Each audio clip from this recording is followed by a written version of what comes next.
सो हे there दोस्तों, आज जिस मूवी को हम एक्सप्लेन करने जा रहे हैं उसका नाम है द बिग डॉल हाउस, जो कि रिलीज हुई थी ईयर 1971 में। दोस्तों, आज की इस मूवी में देखोगे आप एक ऐसी जेल को जहां पर सिर्फ लड़कियों को ही रखा जाता है, स्पेशली खूबसूरत लड़कियों को। जिसके बाद यहाँ पर होता है उनके साथ कुछ गलत काम, और ये सब कहाँ कहाँ कैसे कैसे क्यों क्यों और किस किस तरह होता है, ये सब आप आज की इस मूवी में देखने वाले हो। तो चलिए ज्यादा देर न करते हुए हम एक्सप्लेनेशन को स्टार्ट करते हैं। पर उससे पहले अगर अभी तक आपने चैनल को सब्सक्राइब नहीं किया है गुरु, तो क्या कर रहे हो, चैनल को सब्सक्राइब करो, बेल आइकन प्रेस करो और हमारे सेकंड चैनल को भी सब्सक्राइब कर लेना, ऐसे ही और भी ज्यादा इंटरेस्टिंग और तगड़ी मूवीज के लिए। तो दोस्तों, मूवी स्टार्ट होती है और हमें एक जेल दिखाई जाती है। दोस्तों, यहाँ पर सिर्फ लड़कियों को ही रखा जाता है, और वो लड़कियां जिन्होंने कोई ना कोई क्राइम कर रखा हो। और यहाँ पर हम पुलिस वालों के साथ साथ एक डॉक्टर को भी देख पा रहे हैं। दोस्तों, ये डॉक्टर हवसी डॉक्टर है, यहाँ पर आने वाली लड़कियों का चेकअप करता है। चेकअप के बहाने वो और भी बहुत कुछ कर लेता है। और यहीं पर एंट्री होती है अपनी मूवी की मेन कैरेक्टर हेमा की। दोस्तों, हेमा का क्राइम ये है कि उसने अपने हस्बैंड को ही निपटा दिया था, जिस वजह से उसे जेल हुई है। खैर, जेल में उसे चेकअप के लिए लाया जाता है और यहाँ पर वही डॉक्टर उसका चेकअप करता है, जिसके बाद उसे उसके लॉकअप में छोड़ दिया गया। यहाँ पर 3 लड़कियां ऑलरेडी मौजूद थी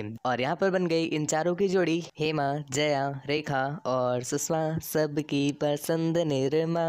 खैर, इसके बाद इन सभी के बीच में फ्रेंडशिप हो जाती है और ये लोग एक एक करके अपने द्वारा किए गए क्राइम्स को बताते हैं। इसके अगले सीन में हम देखते हैं कि एक लड़के का अंतिम संस्कार किया जा रहा है, और इसके बाद हम देखते हैं कि इनसे यहाँ पर काफी ज्यादा काम करवाया जाता है, लाइक खेती वगैरह वाला। और यहीं पर 2 चूतिया बिटेवा एक दूसरे से लड़ भी जाती हैं, वो भी इसलिए कि उन दोनों में से लीडर कौन बनेगा। जिसके बाद एक बिटिया जीत भी जाती है और फाइनली उसे लीडर बना दिया जाता है, कतई वीरता पुरस्कार मिलने वाला हो जैसे। खैर, अगर आपको लग रहा है कि ये बस इतने ही चूतिया है, तो मेरे भाई नहीं, ये इतनी चूतिया नहीं है। इनका तो प्रो लेवल आपने देखा ही नहीं, जो अगले सीन में देखने को मिला कि ये लोग जब साथ में बैठ करके खाना खा रहे थे, तभी इनकी छोटी सी फाइट होती है और ये लोग भैया जी पूरा खाना एक दूसरे के ऊपर फेंकने लग जाते हैं। हाँ, चलो माना कि 2 लोगों की फाइट हुई, परंतु बाकी के लोग बस इसलिए खाना फेंकने लगते हैं कि सभी लोग खाना फेंक रहे हैं, चलो खाना फेंका जाए। खैर, इनका ये कार्यक्रम चल ही रहा था, इतने में ही हम देखते हैं एक अंग्रेजों के जमाने की जेलर को, और इनका नाम है हिटलर दीदी। यहाँ पर हिटलर दीदी उन्हें रोकने की कोशिश भी करती है, परंतु कोई रुकता नहीं, और इतने में ही एक थाली उन्हें पड़ भी जाती है। जिसके बाद उन्हें आया गुस्सा, जिसके बाद वो सभी लोगों को वाटर प्रेशर के थ्रू सजा देती है। परंतु दीदी के अभी भी खुजली हो रही है, क्योंकि उन्होंने तहकीकात नहीं की। इसलिए वहाँ की एक लड़की को बुला करके वो इन्वेस्टिगेशन करती है कि आखिर ये कांड चालू किसने किया था, परंतु वो बताती नहीं। जिसके बाद वो उनमें से ही एक लड़की को उठा लेती है और उसे सजा देने के लिए एक रूम में ले जाती है। यहाँ पर वो उसे बांध करके उसके सारे कपड़े हटा देती है, और यहीं पर दोस्तों हम एक पर्सन को भी देख पाते हैं जिसके चेहरे पर कोई मास्क था। खैर, स्टार्टिंग में उससे काफी पूछा जाता है कि वो मैटर किसने स्टार्ट किया था, लेकिन वो बताती नहीं। जिसके बाद वो बंदा उसे अलग अलग तरीकों से सेक्सुअली टॉर्चर करता है, और इसके बाद वो उसका रेप करके वापस उसके ही सेल में फिकवा देता है। और यहाँ पर हमें पता चला है कि ये कोई पहली बार नहीं है, ये तो हर रोज का है। अगर किसी को सजा देनी हो या फिर किसी से कोई पूछताछ करनी हो, तो ये तरीका उन्हें बेस्ट लगता है। खैर, इसके अगले सीन में हमें 2 नमूने दिखाए जाते हैं, भैया जी 1 नंबर के ठगी,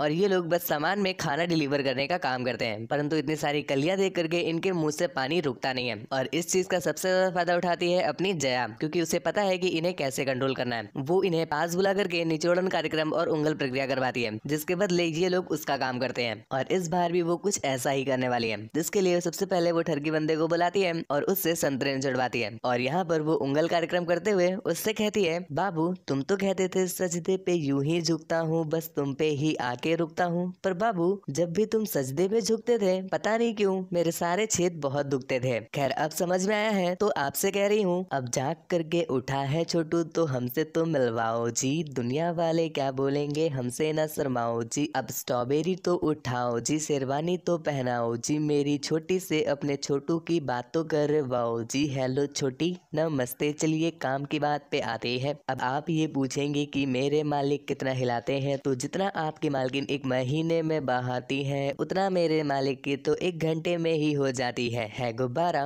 है मूड, लग चुकी है चिंगारी, आप बिना जोड़ों के ही भेज दो, छोटी हो गई हमारी, ओके बाय। तो उसकी ये शायरी सुनने के बाद भैया जी चढ़ गए बिल्कुल आसमान में, और अब तो उन्हें गहरी गुफा की सैर करनी है तो करनी है। जिसके बाद उसने पहाड़ों का पानी भी निकलवाया और फिर अपनी डिमांड रखी। वो चाहती थी कि बाहर जो जेलर पहरा देती है, ये लोग उसे किसी तरह से बेहोश करके अपनी गाड़ी ला करके इन्हें बाहर निकाल दें। स्टार्टिंग में वो बंदा काफी ज्यादा मना करता है, क्योंकि भैया जी हिटलर दीदी को पता चला तो इनकी गंदी तोड़ी जाएगी। परंतु छेद का आकर्षण बाबू भैया, छेद का आकर्षण, ये अच्छे अच्छों की नाक को भी हाँ करवा लेता है। जिसके बाद भैया जी से रहा नहीं जाता और वो हाँ कर ही देते हैं। परंतु भैया जी ये जो उनका प्राइवेट प्लान है, वो ज्यादा देर तक प्राइवेट नहीं रह पाता, और कुछ देर के बाद अपनी हिटलर दीदी को भी इस प्लान के बारे में पता चल गया, जिसलिए उन्होंने हेमा को उठवा लिया और ले गई है सीधा उसी टॉर्चर रूम में। यहाँ पर दूसरी तरफ हम देखते हैं रेखा और सुषमा को। दोस्तों रेखा और सुषमा के बारे में एक बात जान लीजिए कि ये लोग एक दूसरे के साथ गड्ढे से गड्ढा मिलाने वाला गेम खेलते हैं और इस वजह से कहीं न कहीं अब सुषमा रेखा के साथ प्यार करने लगी है, परंतु रेखा का इसमें घंटा कोई इंटरेस्ट नहीं था और वो तो बस यहाँ से बाहर निकलना चाहती थी और सुषमा नहीं चाहती कि वो उससे दूर जाए, जिस वजह से उन दोनों की स्टार्टिंग में कुछ फाइट होती है और उनकी फाइट की एंडिंग होती है सुषमा के द्वारा रेखा का कत्ल करके। खैर यहीं पर दूसरी तरफ हम देख पा रहे हैं अपनी हिटलर दीदी को